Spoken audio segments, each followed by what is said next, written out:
LDC हो, सहायक हो, या सब जो जितने भी आपके पंचायत के अंदर कर्मचारी जो काम करने वाले हैं वो एक ही छत के नीचे आपको उपलब्ध होंगे। और निश्चित रूप से हम विश्वास करते हैं कि इस मिनी सचिवालय के अंदर गांव और ढाणी से पधारने वाले सभी महानुभावों का यहाँ प्राथमिकता के साथ में कार्य होगा। और ये विश्वास के साथ में कह सकते हैं, जिस तरह से इतनी बड़ी पंचायत बनी है और इस पंचायत में जिनका बहुत बड़ा कहीं और सहयोग रहा है, और विशेष करके मैं तो कभी उनको भूल नहीं सकता, यूं नहीं भूल सकता कि 2023 के विधानसभा के चुनाव के अंदर खैरात जी का स्वास्थ्य ठीक नहीं होने के कारण भी वो मैंने उनको कई बार कहा, मैंने कहा आपको भाई तू आने की जरूरत नहीं थी, भाई साहब आप क्यों पधारे, आपका स्वास्थ्य ठीक नहीं है। फिर भी उनका मन रहता था कि हमारी जो है भारतीय जनता पार्टी का प्रत्याशी यहाँ से जीते। रात दिन उनकी तबीयत ठीक नहीं होने पर भी उन्होंने कभी अपने चिंता नहीं की स्वास्थ्य की, और पार्टी के लिए कार्य करते गए। और उसी के पदचिन्हों पर हमारे इनके सुपुत्र है बांकाराम जी अभी अपने चौटन जो है ब्लॉक है उसके, अभी भाई विष्णु जी ने कहा बीएससी में है, जो चिकित्सा के सब इनके अंडर में आता है, पूरा चौटन ब्लॉक है उसमें। और पहले बांका सर थे, आप सबको पता है, और अभी ये भी वहाँ चौटन के अंदर ही बैठेंगे। स्वास्थ्य को लेकर किसी के भी कोई थोड़ी बहुत भी तकलीफ हो, इनके पिताश्री जिन लोगों के लिए हमेशा तैयार रहते थे, जिन लोगों की सेवा के लिए गांव के अंदर, उनको सहा के लोगों ने सरपंच बनाया था, प्रतिनिधि। और आज हम ये देख रहे हैं जब भवन खड़ा, तब उनकी भी कई बार हमें याद आती है। साथियों, आज इस मौके के ऊपर मैं आप सबसे एक निवेदन करना चाहूँगा कि हम सब अच्छे नागरिक बने। अब अच्छे नागरिक की परिभाषा क्या होती है? यूं तो सबके मन के अंदर होता है आगे बढ़ने का, सब साथ है, आगे बढ़ना को कौन नहीं चाहता बताइए? कोई एक आदमी है ऐसा कि भी मैं आगे बढ़ना नहीं चाहता? परंतु बहुत कम लोग होते हैं जो लोग परिश्रम करते हैं, मेहनत करते हैं और अपने मेहनत के बलबूते पर आगे बढ़ते हैं। कुछ लोग ऐसे होते हैं, आज का काम कल करेंगे, आज का आलस कर लेते हैं, फिर कल पे छोड़ने वाला व्यक्ति कभी वो आगे बढ़ नहीं सकता। कुछ लोग सोते सोते ही सपने लेते हैं कि हमारे ये हो जाना चाहिए, ये हो जाना, पर परिश्रम के बगैर कुछ भी नहीं होता है। और परिश्रम, जिस तरह से हमारा किसान, हमारा मजदूर पसीना बहाता है, हमें पता है कि इस फसल के अंदर बहुत सारे ऐसे किसान हैं जिनका जीरा खराब हो गया, जिनका इसबगोल खराब हो गया है। परंतु आप सबको पता है कि राजस्थान के मुख्यमंत्री जी ने आपकी गिरदावरी करने का वहाँ से फरमान हुक्म कर दिया है। और निश्चित रूप से हम ये चाहते हैं हमारे किसानों को किसी भी तरह की तकलीफ नहीं हो, हमारे किसानों को पूरा मुआवजा मिले। इसको लेकर भी यहाँ के जो हमारे जिला कलेक्टर महोदय हैं, हमारे एसडीएम साहब हैं चौटन के, हमारे सेड़वा के एसडीएम साहब हैं, और सभी हमारे पटवारी साहिबान हैं, उनको हमने निर्देशित किया है कि हमारे किसानों का बराबर उनकी गिरदावरी करें, उनके बराबर खराबा लिखें। कम से कम जो है 40% से ऊपर उनका आप खराबा लिखोगे, तभी उनको जो है बराबर मुआवजा मिल पाएगा। और मैं आपको विश्वास देता हूँ कि अब की बार आपको मुआवजा हम खुद चाहते हैं हमारे किसानों के जेबों के अंदर कम से कम लाख, 1.5 लाख, 2 लाख, 3 लाख रुपए जेब के अंदर आए, क्योंकि किसान हमेशा उनका जो है जीव हौत के मेरे में, किसान जो है कदे घी घना तो कदे मुट्ठी सिना।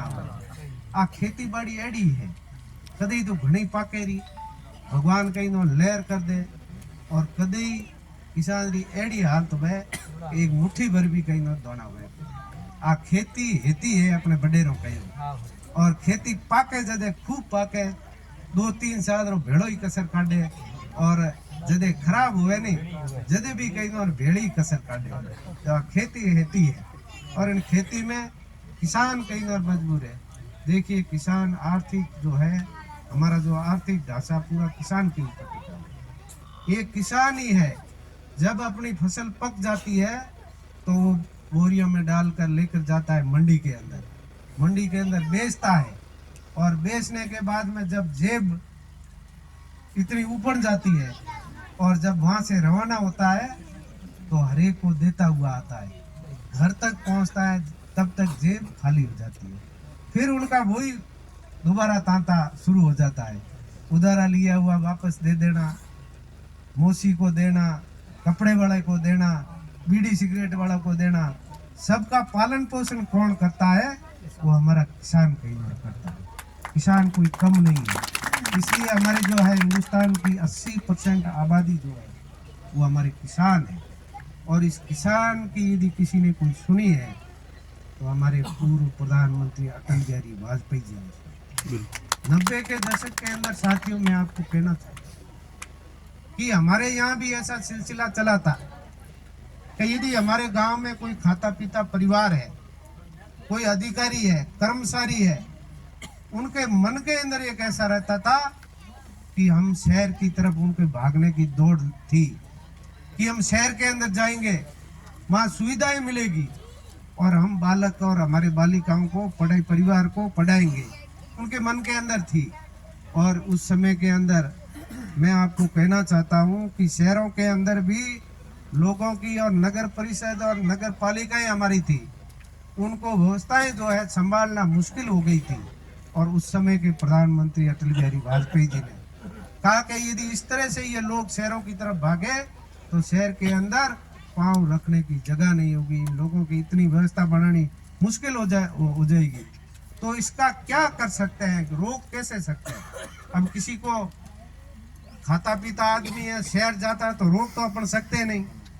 तब उन्होंने सोचा कि यदि गांव और ढाणी तक प्रधानमंत्री सड़क यदि पहुंच जाएगी तो सड़क के पास में बिजली की लाइन भी जाएगी, पानी की लाइन भी जाएगी, साइकिल वाला भी जाएगा, मोटरसाइकिल वाला भी जाएगा, व्यापारी भी जाएगा, और ये लोग जो है लोगों का पलायन शहर की तरफ है वो बंद हो जाएगा। ये उनकी उस समय की सोच थी। साथियों, आज हम जो है ये हमारे जो ये सड़कें आपको दिख रही है, काली काली सड़कें जो दिख रही है, ये अटल बिहारी वाजपेयी जी की देन है।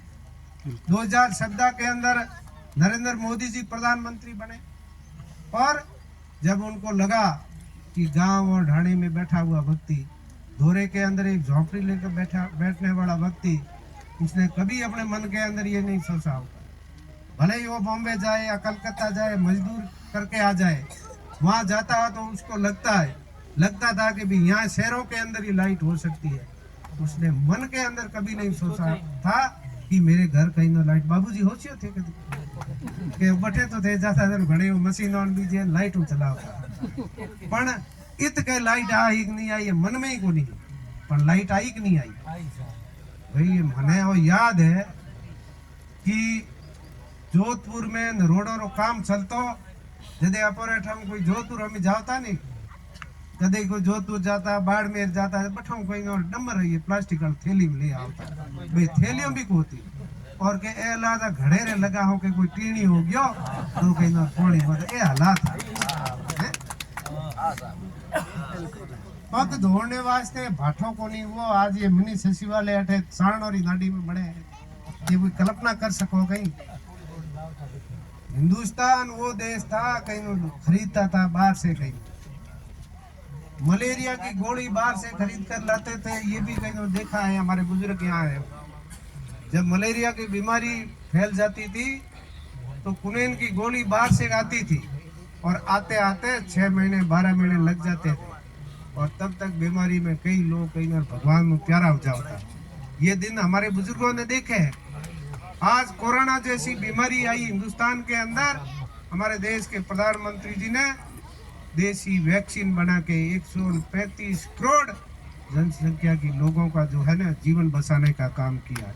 केवल यदि हिंदुस्तान में ही नहीं, ऐसे 140 देश है जिनका भी जीवन बचाने का फ्री में यदि किसी